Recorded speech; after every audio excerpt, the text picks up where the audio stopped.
Welcome to the Hoopstrology podcast, season 2, brought to you by the Vice Citian. My name is Jesus Acevedo Jr., and I'm joined by the one and only Zodiac GM. How are you, Zodiac? How's it going, man? It's good to be back. What's up? Good to be back. Now, Zodiac, you and I got together this past weekend, and we tried to play basketball. I say try because we're not the young man we once were, Zodiac.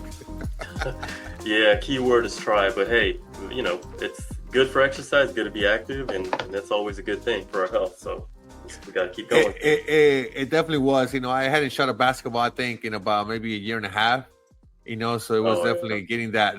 My form was always funky, but even then, like once I got my funk down, it was good to go. You still got that agility though. 6'4". I mean, you got it. You still got it. I was surprised I had more stamina than you, because I know you work out, but I know you do different kind of workouts, and I was surprised at stamina, but it was still I still need more. But so that it was good to get back out there, Zodiac. But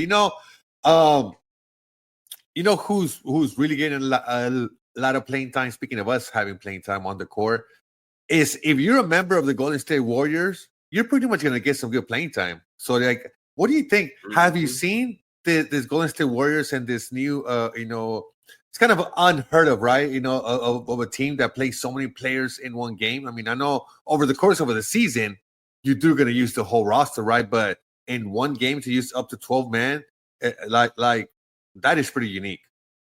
Exactly. This Warriors team is very, very unique. And I saw this last year, actually, when I had mentioned this, quote unquote, the all Pisces team, right? So they have a strong core of these Pisces. They can even start 5 Pisces players if they wanted to. And that, I mean, Jackson Davis, he's been starting, this season, Draymond Green, Pisces. Jackson Davis of Pisces as well. Wiggins, Pisces. Podziemski's, off and on, going to the bench or starting. Pisces as well, and Steph Curry, Pisces. So the key thing about this run that they've had early in the season is, as you mentioned, Steve Kerr does utilize a lot of players, right? And the key thing, and I'll explain why. Okay. The Warriors are what I like to call a mutable dominant team. So they have a lot of energies that are mutable signs. Pisces is a mutable sign. Virgo is a mutable sign. Virgo being Kyle Anderson, slow-mo. And some other mutable signs like the Gemini and Moody. Sagittarius is Buddy Hield. And Gary Payton, also a Sagittarius. And along with all these Pisces, all those signs are all mutable signs. What does that mean? Well, they're all adaptable, right? They're all flexible. Yeah. Keyword, flexible. And the thing about mutable signs in general, though it also depends with other parts of their natal charts and their moon signs and so forth, but in general, they're very coachable in a sense, because they adapt to what the coach is giving them instructions or their vision and so forth. So in a sense, for Steve Kerr, he has a lot of quote unquote flexibility. And that's pretty much what he's showing throughout early in the season. There is a cardinal energy in Kuminga. He's a lone cardinal energy in this roster, right? But he's Libras or cardinal energy. They tend to be leaders, right? So he is a natural leader in a sense. But him mixed with all of these Pisces energies, it is a little bit offsetting. But the reason why it still works, because it's not overwhelming, right? Because there's a good balance of all these energies doing what they need to do. So the influence and the usage of Draymond Green and Wiggins, Podziemski, Curry, it's sort of balanced out evenly, where it's not overloading on affecting Kuminga as much. Last year it did in a sense, because they didn't have this mutable type of flexibility, but now this year they do. And the key thing here, you got to give a lot of credit to Steve Kerr, because it's him that's running the team, and it's him that's putting all these players in the right position. And the way he balances his rotation is another big factor to this. So starter synergy, I would give him like A- to A+, depending on who they start. A+. Wow. Because sometimes, A- because they do have a really, really strong synergy. Wow. And the rotational synergy is of A+ for sure. Because is this a team that no matter what the 12-man roster, and really it's 13, because I was just looking at it, 13 players, 13 Warriors are averaging double-digit minutes. Like Exactly. that Yeah. is kind of wow, So, Mhm. so pretty much what I'm hearing from you is that no matter what any of these 12 players they have on, they're always going to have a good synergy between whatever 5 players are on the court, and they can only improve it, or it'll be a little less, right, depending on the Correct. roster. But Yeah. okay, And position, when I say rotational, so I look a lot at the positional, of course, right?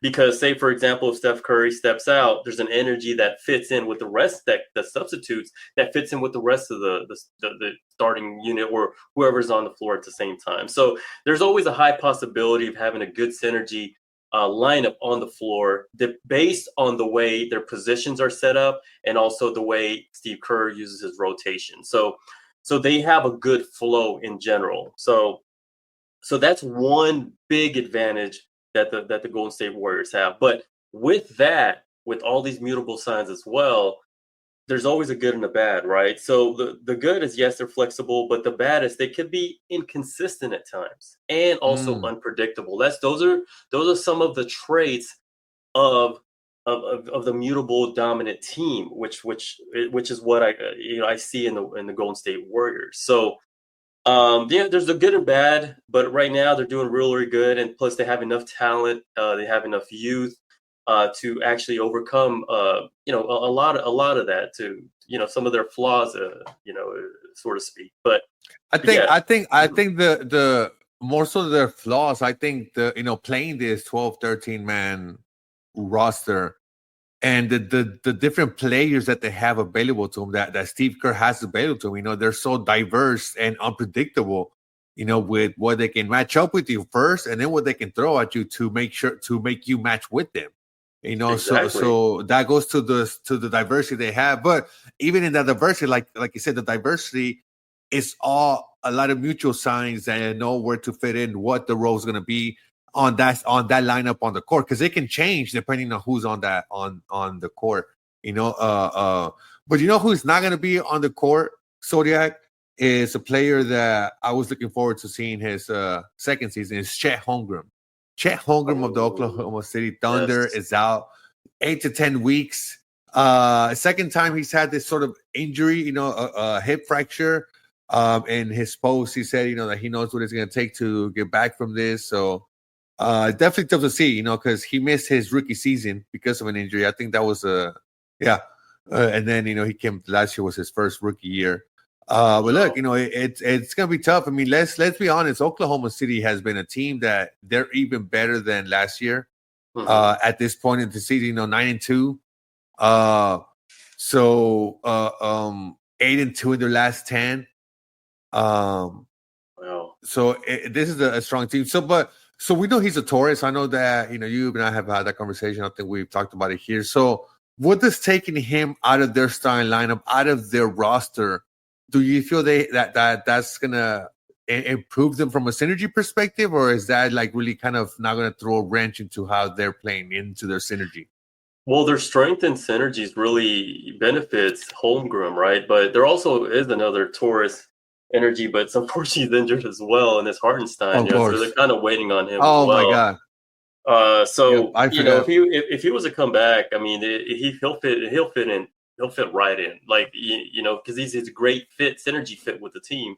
But the good thing Yeah. about this Oklahoma City Thunder is that their head coach, being a Pisces, fits in very, very well with their best player, Shea Gilgeous-Alexander. He's a Cancer, so that Pisces Cancer connection is very, very strong. But the neat thing also is Aaron Wiggins also fits in with that synergy core rotation.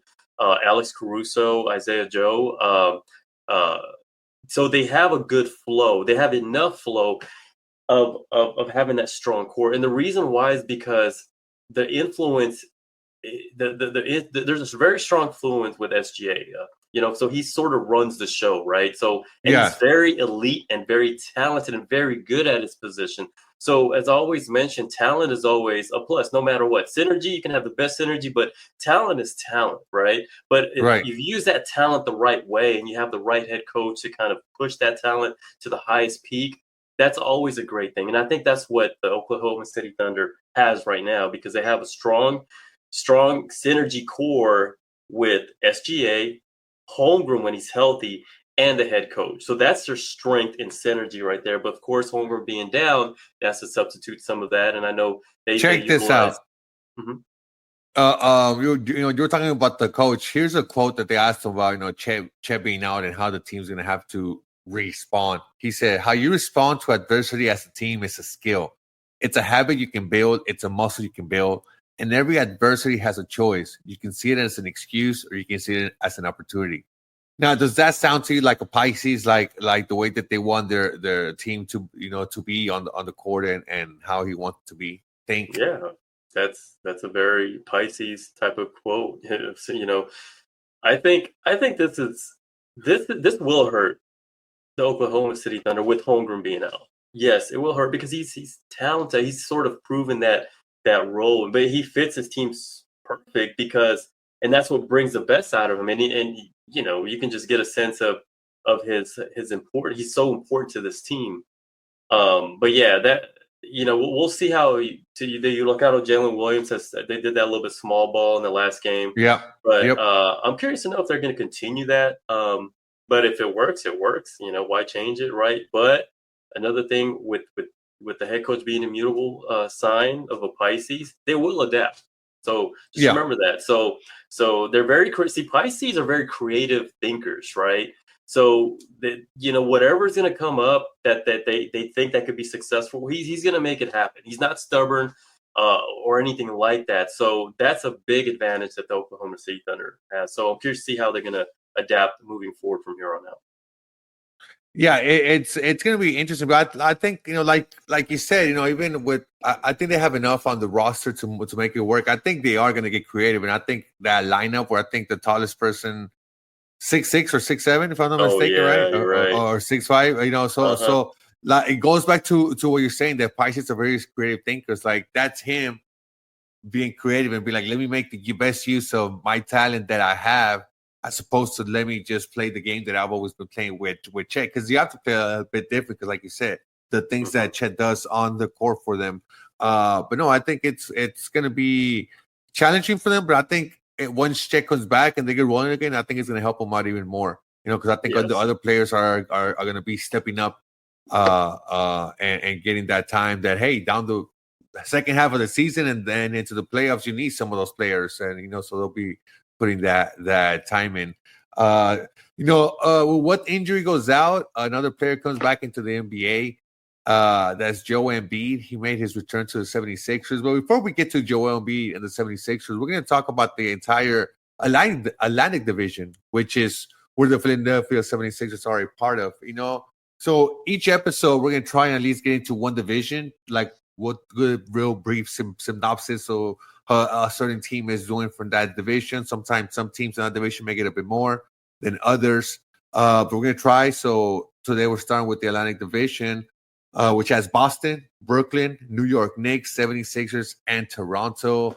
And Zodiac, I'm going to just come out and say, in general, I know we're talking about Atlantic Division, but in general, the Eastern Conference has been very underwhelming, right, with a couple of teams not playing up to par here. But in the Atlantic Division, every team is at 500 or under, except for the Boston Celtics, who are at 9-3. So this division right now is just Boston running with it right now. It's what, about 13 games in? Some teams are still figuring out the division. The Knicks still working Karl Anthony Towns into their system. They had a game with the Philadelphia 76ers, but I want to start out with the Boston Celtics. We'll start with the top and then go to the bottom. So the Boston Celtics, we talked about Boston plenty, defending champions. Have you seen anything different in them this year that gives way to their synergy? No, they're pretty much about the same. They haven't really changed much, right? So the big thing about the Celtics, I mean, it's fairly obvious, is their talent. They're very talented. Don't forget. Yeah. I mean, they are very talented. They have the experience as well to go along with it, with Horford, Drew Holiday, Tatum, and Brown's gaining a lot of experience over the last several years. I mean, being in the playoffs, so. They're very solid in that category. Their rotational synergy, I think, is maybe their weakest point. But at starter synergy, I give them anywhere from like that B+ to A- range. They do a lot of the 3-2 synergy lineups, but of course, talent is talent. They have the talent to be the best, and of course, they're number one in the division right now for a reason, right? So yeah, they're still on top of the game. I haven't really seen much change overall since last year. But Which yeah, look, I mean, that is not a bad thing, right? I mean, if that's it's not a not bad broke, thing at don't all. fix. It's not a Yeah, bad thing at all, right? you're right. So, You're right. if anything, I think I would make the case that they're just more in sync. In Their sync, yes. synergy, the lines from one player to the next, which creates the synergy. I just think they're more locked. It's like chain locked. They're more tight together. You see it, like the passes are crisper. Everybody knows their spots even better than last year. That goes both offensively and defensively. And the key really is their head coach. Back to the way I mentioned the Oklahoma City Thunder is that Joe Mazzulla, cancer energy, right? And then you can consider the three next best players. They have Tatum being a Pisces, Scorpio and Jaylen Brown, and of course Derek White. I mean, a lot may not consider him as the top three, but he's up there with the synergy. So Derek White is key to this whole team, believe it or not. I mean, he is so important to the synergy of his whole team. He's sort of like that under the radar hero, and he connects the dots. He's a piece that Jason Tatum feeds off of, the energy that feeds off him just perfect. It complements it. So those three I just mentioned, Tatum, Brown, and White, along with Mazzulla, has extremely strong synergy. I mean, it's all water signs, right? Yeah. And it's a perfect fit. And then you have the two mutable signs that are very flexible and adaptable, and Al Horford and being a Gemini, and so Drew Holiday also a Gemini fits in very well because they can adapt to that.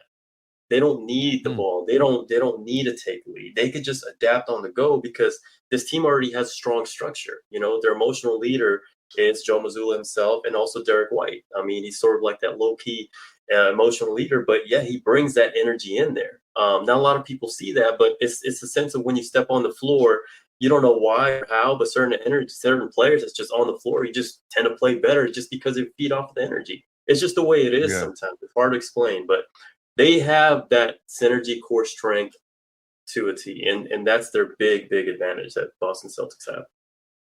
From the top of the Atlantic Division to the bottom, we're going to go with the Toronto Raptors, 2-9. One of the worst teams in the league through 12, 13 games in the NBA season. And look, I'm sort of paying attention to the Raptors. Not even, right? I'll say I'm interested in what the Raptors do, mainly because I'm a fan of Jamal Sheed, U of H Cougar, great defensive point guard. But what can you tell us about the Raptors and is the 2-9 start due to their synergy, or is it just more lack of or is that it? Let me see. Let me know. Tell me. The thing that stands out with me, I always like to look at the head coach and their best players, right? So the head coach, he's a Pisces energy, Rajakovic, if I'm saying that right. So he's a Pisces energy, right? So his best synergy connection as far as for players go is Gary Dick, who's a Scorpio. So that's Pisces Scorpio synergy works very, very well. The problem is the Raptors also have Scotty Barnes, who's that Leo energy, opposite of the two I just mentioned, and RJ Barrett, who's a Gemini. Energy, also opposite of the two I just mentioned, and Jacob Podol, who's a Libra, who's opposite from the head coach and Gary Dick. So what that means is that there's a conflict in flow, right? The synergy flow. So usually when they're on the floor, yes, they do what they need to do, but the synergy is not as fluid. It's not as wholesome, and that creates some gaps in synergy, right? And that's what's happening to the Raptors right now. Now, they do have a strong core, but it's just not being utilized right, and that's the way I see, because RJ Barrett, Scotty Barnes, Yoga Podol, right? And so does Emmanuel Quickly. They have those four have very strong synergy. I believe Quickly still injured, but Sheed being a Leo also fits that synergy core. So it's there, but the rotation, as I watched a couple of their games, it's offsetting. Their positional rotation is so offsetting. So when a player comes in, say for a guard or whoever it is, it doesn't really improve their synergy is what I'm trying to say. And I give their rotation synergy more, more like a B minus, a neutral range. Their starter synergy of C plus, coach synergy of C plus, talent, neutral as well, and experience. They do lack experience. I would rate them maybe around a C plus on experience. So they have some work to do. At last year, there was a point in time where they made the trade for Anunoby heading out, and then they brought in R.J. Barrett, right? And there was a game for maybe about a week where they were doing so well, but then they had to get rid of Siakam. Now that time they had really, really good synergy, and I think Siakam. that with Siakam, because Siakam fits well with Barnes, Siakam fits well with Barrett, Siakam fits well with Podol, but they just had to do what they need to do. So unfortunately, I think that kind of brought them back down. But right now, they're back to the building phase right now. That's the way I see them. Another team that's in the building phase is the Brooklyn Nets. The Brooklyn Nets stand at 5-6. 5-5. Last 10. Even. They're a team also still in flux, right? Kind of still in the rebuilding mode. I guess their best player, Cam Thomas. Dennis Schroeder is there. Ben Simmons has played 8 games. He's shown a flash here and there, but they're in there. No, they are in there. I agree. They're in there. They're like right in the middle. Like they're not bad, but they're not good either. They're just who the Nets remind me of? They remind me of the Knicks last year before they made the trade to Anunoby to improve their synergy. Really? So what I'm trying to say about the Nets is that they're almost at the brink of breaking out of that mediocre phase of synergy, right? Because looking at the rotational lineup, they actually do have a fairly strong synergy from their head coach, Fernandez. Jordi Fernandez is a Capricorn, right? So his best synergy fit is Cam Johnson, who's a Pisces, Finney Smith, who's a Taurus, Ben Simmons, who's a Cancer, Dennis Schroeder, who's a Virgo. Now, those are all majority starters, or that has started games. The one that is an oddball is a wild card, I should say. It's Cam Thomas, who's a Libra, right? But it's okay when you put, that one odd energy with, with four other energies that fit very well. The fluid tends to still do very well. So that's what the Nets are facing right now. But I see a more of an A- synergy starting synergy. Their rotation synergy is more like a B+ range. Their coach's synergy definitely an A- because he does have a good synergy, especially with the usage of the players that's being on the floor. So the only thing I see with the team is the talent. I'll give them a C+, and experience also a C+. So that kind of brings them down. Yes, Ben Simmons is probably their best, I guess highest player. He should be their all-star, but he's not really up to par as of last several years. So that's kind of where I think they're lacking, is that talent.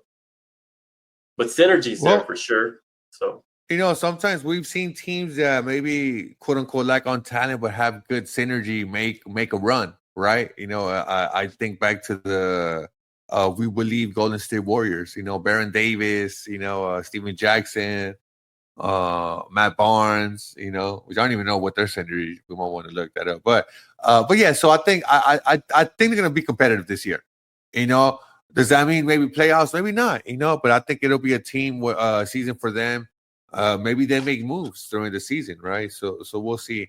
But now we'll talk about Joel Embiid making his comeback, his season debut against the New York Knicks. And we saw this game, Zodiac, and what did you make of Joel Embiid's return? The 76ers desperately need him. They're 2-7 this season, entering this game now 2-8 after this loss to the Knicks. He played 26 minutes, 13 points.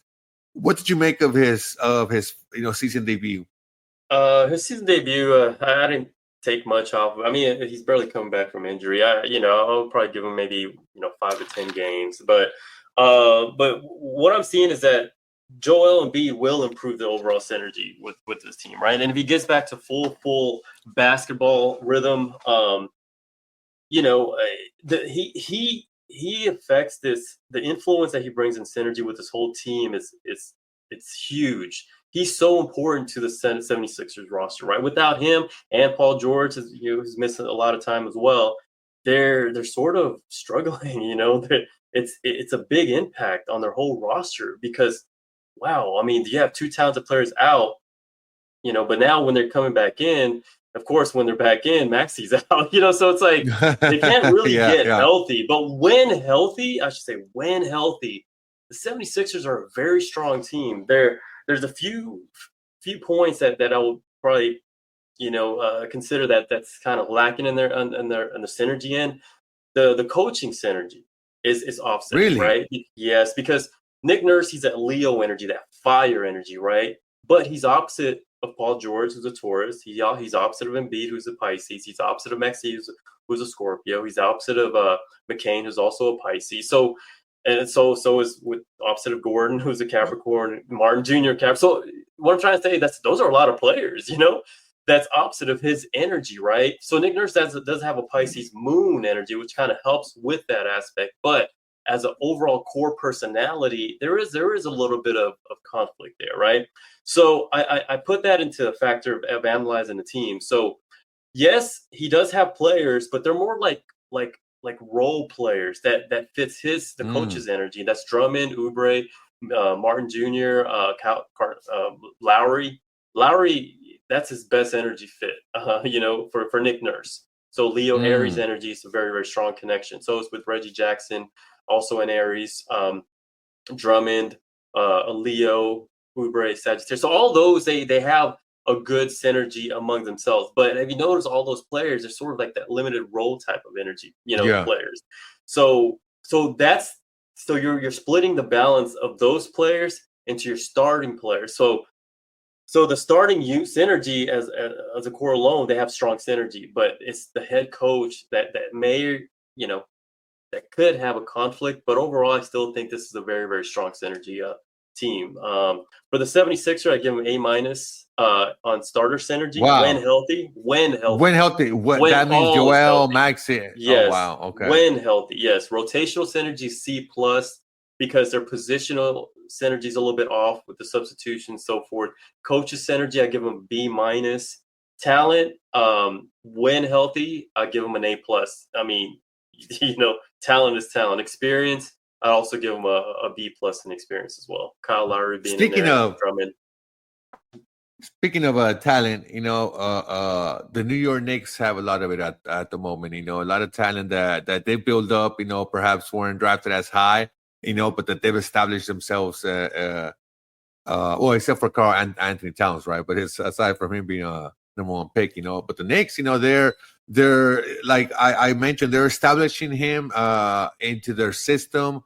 I know defensively they have not been the same team as last year. I know Karl Anthony Towns isn't as much of an interior defender. But and I think we talked about the Knicks, but I think even now they have good synergy, right? I mean, you pick Karl Anthony Towns to be MVP because of the synergy and how strong it favors him. I know what have you made of them in this early going of the season so far? He's done well. This team will improve. They have their strong starting five is I would probably say the best in the league. Trying to think. Interesting. I would consider them starting five. Right. Probably the best with talent and everything, the best in the league. And they have a good synergy strength with the coach too. The head coach fits very well with the starting five. Their bench is also fairly decent. I would give them a B- with the rotational synergy. But overall, it's Karl Anthony Towns does fit this team very, very well to a T. He's like the engine to this whole team. Once they establish that, I think right now they're realizing little by little that how to use them. They're adjusting, right. And there's still that adjustment phase, of course. But once that's solidified, I still think this New York team is going to be very, very dangerous. That's just my opinion. That's the way I see this team. I mean, one thing I bring down was like what happened last year is injuries, unfortunately. But injuries happen; it can happen to anyone, right? But this Knicks team, A+ synergy, rotational synergy is a B-. Coach synergy, A+, talent A+, experience, I give them a B+. There you go. That's a lot of A's. I think I think this the Knicks, we're gonna see them have a big second half of the NBA season, Search. Maybe even like around All-Star break. So I think they're gonna figure it out. I've always trusted Tom Thibodeau. I know he's a tough-nosed coach. So, but yeah, that's our last topic for this episode. Zodiac, any last words? Follow us on Twitter X at the Zodiac GM and Hoopstrology. And follow me, Jesus _Acevedo Jr. And follow the Bayou Syrian. And don't forget to subscribe. See ya.